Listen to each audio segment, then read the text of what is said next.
Hello everyone, कैसे हैं आप सब। उम्मीद करता हूं आप सब काफ़ी अच्छे होंगे। मैं पिछले के भांति आप सबके लिए एक फ्रेश टॉपिक पर नए पॉडकास्ट लेकर के आया हूं। उम्मीद है पॉडकास्ट आप सबको काफ़ी पसंद आएगा। तो आइए इसके हेडलाइन पे हम लोग एक नज़र डालते हैं। ये एक अंतर्राष्ट्रीय बेसिक मुद्दा है और ये आजकल बहुत एजेंडा में शामिल इसलिए है क्योंकि इसका सीधे प्रभाव वैश्विक बाजारों से है और वैश्विक मुद्दों से है। इसलिए हम सबको इसे सुनना बहुत ज़रूरी है, इसलिए आप इसे बिना स्किप किए हुए सुनिएगा। तो आइए इस पे हम लोग चर्चा करते हैं और इसके हेडलाइन को सबसे पहले जानते हैं।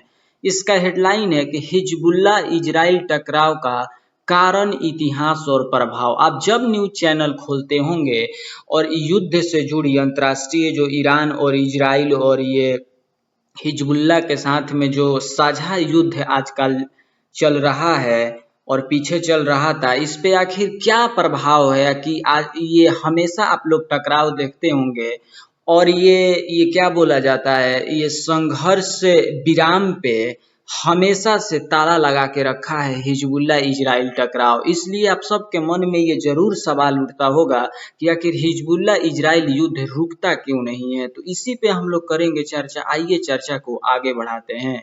हिजबुल्लाह और इजराइल के बीच संघर्ष मध्य पूर्व के सबसे लंबे और जटिल संघर्षों में से एक है।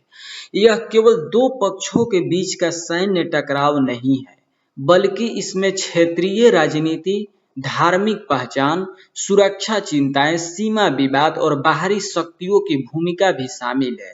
यह संघर्ष मुख्य रूप से दक्षिणी लेबनान और उत्तरी इजराइल के क्षेत्र में केंद्रित रहा है, लेकिन इसका प्रभाव पूरे मध्य पूर्व पर पड़ता है।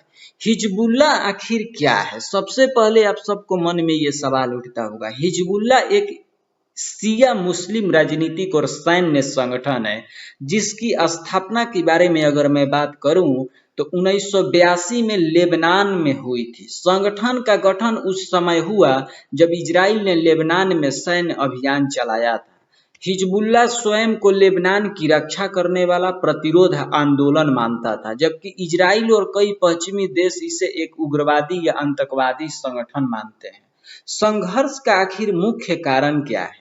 इजराइल का लेबनान में हस्तक्षेप। 1982 में इजराइल ने लेबनान पर आक्रमण किया। इसका उद्देश्य फिलिस्तीनी संगठनों के हमलों को रोकना था। इस सैन्य हस्तक्षेप के विरोध में हिजबुल्लाह का उदय हुआ, यानी कि वो प्रकाश में आया, चर्चा में आया। संगठन ने इजराइल सेना के खिलाफ सशस्त्र प्रतिरोध शुरू किया। इजराइल और लेबनान के बीच सीमा को लेकर लंबे समय से विवाद रहा है, विशेष रूप से सेवा फार्म्स क्षेत्र पर दोनों पक्ष दावा करते हैं। यह क्षेत्रीय संघर्ष का एक मुख्य कारण बना हुआ है। सुरक्षा और रॉकेट हमले। हिजबुल्लाह ने वर्षों से इजराइल की ओर हजारों रॉकेट दागे हैं। इजराइल का कहना है कि उसके नागरिकों की सुरक्षा खतरे में पड़ती है। दूसरी ओर हिजबुल्लाह का दावा है कि वो इजरायली नीतियों और सैन्य कार्रवाइयों का जवाब दे रहा है। फिलिस्तीन मुद्दा को भी इसमें देखना हम सबको काफी अहम है। हिजबुल्लाह स्वयं को फिलिस्तीनी अधिकारों का समर्थक मानता है। संगठन इजराइल की फिलिस्तीनी क्षेत्रों में नीतियों का विरोध करता है, इसलिए फिलिस्तीनी से जुड़े तनाव अक्सर हिजबुल्लाह और इजराइल के बीच संघर्ष को बढ़ा देते हैं। क्षेत्रीय शक्ति संघर्ष। ईरान हिजबुल्लाह का प्रमुख समर्थक माना जाता है, वहीं इजराइल ईरान को अपनी सुरक्षा के लिए बड़ा खतरा मानता है। इस कारण हिजबुल्लाह इजराइल संघर्ष को अक्सर ईरान इजराइल में ये क्या बोला जाता है, क्या हिस्सा भी माना जाता है। संघर्ष का इतिहास। 1982 से 2000 के बीच प्रतिरोध और गुरिल्ला युद्ध। 1982 में हिजबुल्लाह के गठन के बाद संगठन ने दक्षिणी लेबनान में इजरायली सेना के खिलाफ लगातार अभियान चलाए। लगभग 18 वर्षों तक संघर्ष जारी रहा।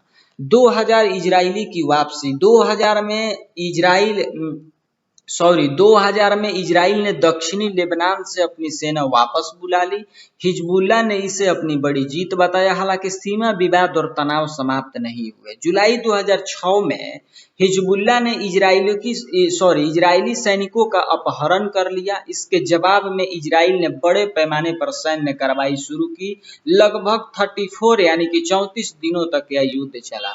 लेबनान में भारी बुनियादी ढांचे की क्षति हुई, हजारों रॉकेट इजराइल पर दागे गए, दोनों पक्षों को भारी जनहानि झेलनी पड़ी, लाखों लोग विस्थापित हुए। सीरिया के गृह युद्ध के दौरान हिजबुल्लाह ने सीरिया की सरकार का समर्थन किया। इससे संगठन की सैन्य क्षमता और अनुभव में वृद्धि हुई, जिससे इजराइल की चिंताएं और बढ़ गई। 2023 से 2025 के तनाव को अगर हम देखें तो हमास और इजराइल के बीच युद्ध शुरू होने के बाद हिजबुल्लाह और इजराइल के बीच सीमा पर झड़पें तेज हो गई। दोनों पक्षों ने मिसाइल, ड्रोन और हवाई हमलों का उपयोग किया, जिससे क्षेत्रीय युद्ध का खतरा बढ़ गया। संघर्ष के प्रभाव को भी इसमें देखना बहुत जरूरी है। हजारों लोगों की मृत्यु हो गई, लाखों लोग अपने घर छोड़ने को मजबूर हुए, जो काफी अपने आप में एक चिंताजनक बात है। नागरिक आबादी को लगातार भय और असुरक्षा का सामना करना पड़ा। लेबनान की अर्थव्यवस्था को भारी नुकसान हुआ, पर्यटन, व्यापार और निवेश प्रभावित हुए, पुनः निर्माण पर अरबों डॉलर खर्च हुए। लेबनान की राजनीति में हिजबुल्लाह का प्रभाव बढ़ा, इजराइल ने अपनी सुरक्षा नीतियों को और मजबूत किया, क्षेत्रीय देशों के बीच तनाव बढ़ा। इस संघर्ष ने पूरे मध्य पूर्व को अस्थिरता को बढ़ाया और ईरान, सीरिया, इजराइल और अन्य देशों के बीच तनाव अक्सर इसी संघर्ष से जुड़ जाता है। वैश्विक प्रभाव को अगर हम देखें तो तेल और ऊर्जा बाजार प्रभावित हो सकते हैं, अंतर्राष्ट्रीय कूटनीति का दबाव बढ़ता है, संयुक्त राष्ट्र और अन्य अंतर्राष्ट्रीय संस्थाएं शांति प्रयासों में सक्रिय रहती है।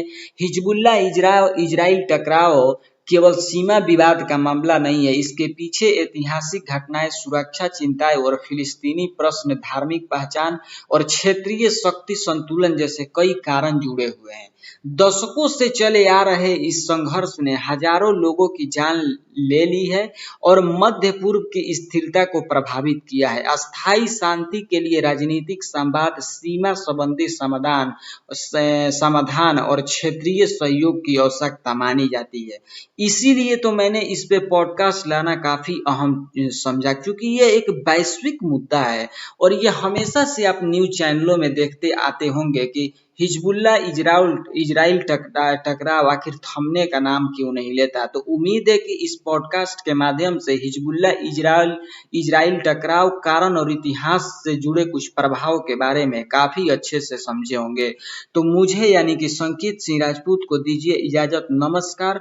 आप अपना और अपने फैमिली का ढेर सारा ख्याल रखिए और अगर इस चैनल पे नए आकर के इस पॉडकास्ट को सुन रहे हैं तो प्लीज इसे सब्सक्राइब करके बेल आइकन को दबाएं, ताकि ऐसे ही लेटेस्ट पॉडकास्ट आप तक हमेशा पहुंचते रहे। मिलेंगे नेक्स्ट एपिसोड में। जय हिंद, वंदे मातरम, थैंक यू।